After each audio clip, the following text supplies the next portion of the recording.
ഓരോ യാത്രയ്ക്കിറങ്ങുമ്പോഴും പ്രിയപ്പെട്ടവർക്ക് നമ്മൾ അയക്കുന്ന മെസ്സേജുണ്ട്, ജസ്റ്റ് ബോർഡഡ്, ജസ്റ്റ് ലാൻഡഡ്. എന്നാൽ ജൂൺ 12 എയർ ഇന്ത്യയുടെ ഫ്ലൈറ്റിൽ സന്തോഷത്തോടെ യാത്ര തുടങ്ങിയ ആ 242 പേർക്കും ആ യാത്ര പൂർത്തിയാക്കാനായില്ല. ഈ രണ്ട് മെസ്സേജസുകളുടെ ഇടയിലുള്ള ദൂരം ഇങ്ങനെയായിത്തീരുമെന്ന് ആരും കരുതിയിരുന്നില്ല. ഇത് ആ ഫ്ലൈറ്റിനുള്ളിലും അതിനു ചുറ്റിലുമായി എരിഞ്ഞടങ്ങി തീർന്ന ആ ജീവനുകളുടെ വേദനിപ്പിക്കുന്ന കഥകളാണ്.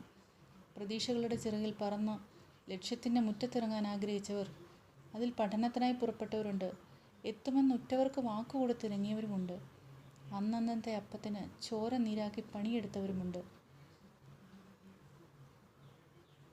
ലണ്ടനിൽ പഠിക്കുക എന്നത് പായൽ ഖട്ടീക്കിൻ്റെ ഏറ്റവും വലിയ ആഗ്രഹമായിരുന്നു. പഠനത്തിൽ എന്നും ടോപ്പറായിരുന്നു പായൽ. ഇനി 9 മണിക്കൂറുകൾ കൂടി കഴിഞ്ഞാൽ തൻ്റെ സ്വപ്ന യാഥാർത്ഥ്യത്തിലേക്ക് അടുക്കുന്നതിൻ്റെ സന്തോഷത്തിലായിരുന്നു. ഭാവി തനിക്കായി കരുതി വച്ചിരിക്കുന്ന അനന്തമായ സാധ്യതകളിൽ ലാൻഡ് ചെയ്യാനായി പറന്നുയർന്നവൾ. യാത്ര തുടങ്ങിയെടുത്ത് തന്നെ എരിഞ്ഞടങ്ങാനായിരുന്നല്ലോ വിധി. ഗുജറാത്തിൻ്റെ മുൻ മുഖ്യമന്ത്രി ശ്രീ വിജയ് രൂപാണി 12-6 എന്ന നമ്പർ തൻ്റെ ലക്കി നമ്പറായാണ് കരുതിയിരുന്നത്. അദ്ദേഹത്തിൻ്റെ പ്രൈവറ്റ് കാർ, സ്കൂട്ടർ ഇതിൻ്റെയൊക്കെ നമ്പർ 12-6 എന്നായിരുന്നു. വിധിയുടെ കളികളെ നമുക്കെന്തറിയാം. അദ്ദേഹത്തിൻ്റെ ജീവിതത്തിൻ്റെ അവസാന ദിനവും അതായിരുന്നു, 12-6. മകളെ കാണാൻ ലണ്ടനിലേക്ക് പുറപ്പെട്ട വിജയ് രൂപാണിജിയും ആ ഫ്ലൈറ്റിനുള്ളിലുണ്ടായിരുന്നു. അർജുൻ പട്ടോളിയയുടെ കഥ ഇതിലേറെ കരളലിയിപ്പിക്കുന്നതാണ്. ഫാമിലിയോടൊപ്പം UK-യിൽ സെറ്റിലായിരുന്നു അർജുൻ. ഒരാഴ്ച മുമ്പാണ് ഭാര്യ ഭാരതി പട്ടേൽ മരണപ്പെട്ടത്. ക്യാൻസർ ജീവൻ അപഹരിച്ച ഭാര്യയുടെ അന്ത്യാഭിലാഷമായിരുന്നു അസ്ഥികൾ നർമ്മദാ നദിയിൽ ഒഴുക്കണമെന്നത്.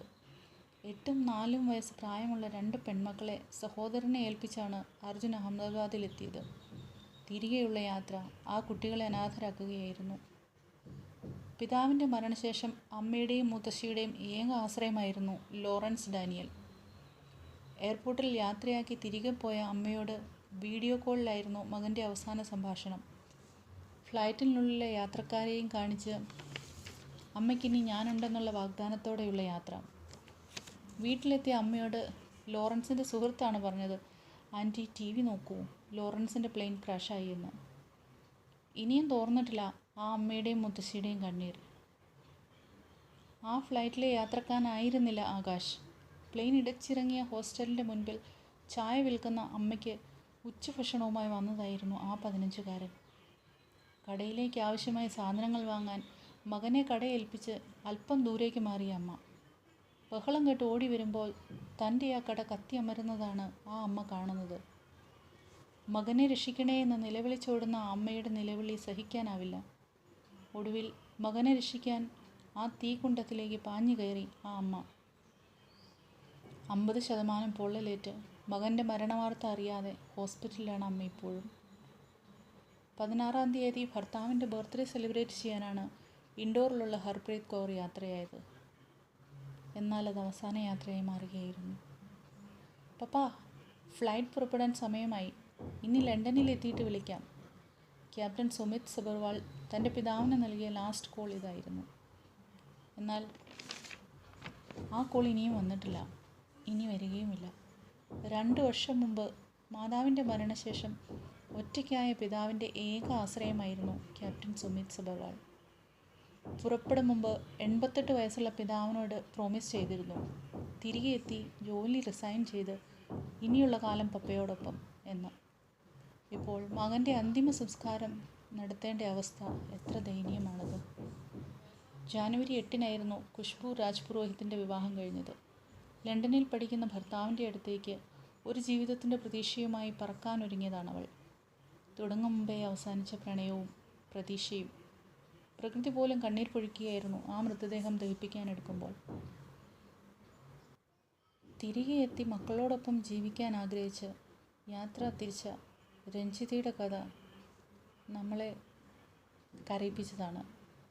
അതുപോലെ തന്നെ പല കുടുംബങ്ങളുടെയും പ്രതീക്ഷകളും ആശ്രയവുമായിരുന്ന ക്രൂ മെമ്പേഴ്സിൽ പലരും. മണിപ്പൂരുകാരി നഗ്ധായി ശർമ്മ എയർ ഹോസ്റ്റസ് ആകുക എന്ന ചെറുപ്പം മുതലുള്ള സ്വപ്ന സാക്ഷാത്കാരമായാണ് 3 വർഷം മുമ്പ് എയർ ഇന്ത്യയിൽ ജോയിൻ ചെയ്തത്. പ്രതീക് ജോഷി തൻ്റെ ഭാര്യയോടും 3 മക്കളോടുമൊപ്പം ആ ഫ്ലൈറ്റിലുണ്ടായിരുന്നു. വളരെ സന്തോഷത്തോടെ അവരൊരു സെൽഫിയും എടുത്തു. അതിൽ കാണാം, ഇനി ഞങ്ങളെന്നും അച്ഛനോടൊപ്പമാണ് എന്ന മക്കളുടെ സന്തോഷം. പ്രതീകും കോമിയും ചേർന്നിരുന്നു. ഇനി ഈ വിരഹം വേണ്ടല്ലോ. 6 വർഷമായി പ്രതീക് ലണ്ടനിലാണ്. ഇപ്പോൾ വന്നിരിക്കുന്നത് ഫാമിലിയെ കൂടെ കൂട്ടാനാണ്. 6 വർഷത്തെ അലച്ചിലും കഷ്ടപ്പാടും തീർന്നു. ഇനി എല്ലാവർക്കും ഒന്നിച്ചുള്ള ഒരു സ്വർഗം. അതായിരുന്നു സ്വപ്നം. ഉദയ്പൂരിൽ അറിയപ്പെടുന്ന ഡോക്ടറായ കോമി വ്യാസ് 2 ദിവസം മുമ്പാണ് റിസൈൻ ചെയ്തത്. ഇനി തങ്ങളുടെ സ്വപ്നം യാഥാർത്ഥ്യമാകാനുള്ള ദൂരം ഏതാനും മണിക്കൂറുകൾ മാത്രമാണ്. പക്ഷേ കുറച്ച് കഴിയുമ്പോൾ നമ്മളിതൊക്കെ മറക്കും. പക്ഷേ നഷ്ടപ്പെട്ടവരോ? അവർക്കത് എന്നേക്കുമുള്ളതാണ്. ജീവിതത്തിൻ്റെ ആകുലതകളിലും ആർഭാടങ്ങളിലും നമ്മൾ മുഴുകും. പക്ഷേ ചിലത് നമ്മൾ മറക്കും. എവിടെയാണ് അവസാനിക്കുക എന്ന് ഒരു ഉറപ്പുമില്ല ജീവിതത്തിന്. തിരക്ക് മൂലം അറ്റൻഡ് ചെയ്യാതെ പോയ ഒരു കോൾ, അല്ലെങ്കിൽ മറുപടി കൊടുക്കാൻ മറന്നുപോയ ഒരു മെസ്സേജ് ഒക്കെ പിന്നീട് ഒരുപാട് കാലത്തേക്ക് മനസ്സുലയ്ക്കുന്ന വേദനയായേക്കാം. ഓരോ സംഭവങ്ങളും ചിലത് മനസ്സിലാക്കി തരുന്നുണ്ട്. ശാശ്വതമല്ല ജീവിതം, നിലനിൽക്കുന്നതല്ല ജീവൻ. പിണങ്ങിപ്പോയ സുഹൃത്തിനെ ഒന്ന് വിളിച്ച് സംസാരിക്കാം. പിന്നെ എന്ന് നീട്ടിവെച്ച ബന്ധങ്ങളൊക്കെ ഒന്ന് പുതുക്കാം. നാളെ എന്താണെന്നല്ല, അടുത്ത നിമിഷം എന്താണെന്ന് ആർക്കറിയാം. ഇങ്ങനെ കണ്ണ് നനയ്ക്കുന്ന എത്ര കഥകളാണ്. എല്ലാം പറയാനുള്ള മനഃശക്തിയില്ലാത്തതിനാൽ ഇവിടെ നിർത്തുന്നു. നിത്യതയിലേക്ക് പറന്നുയർന്ന ആ സഹോദരങ്ങൾക്ക് ഞങ്ങളുടെ ശ്രദ്ധാഞ്ജലി. ആരവം.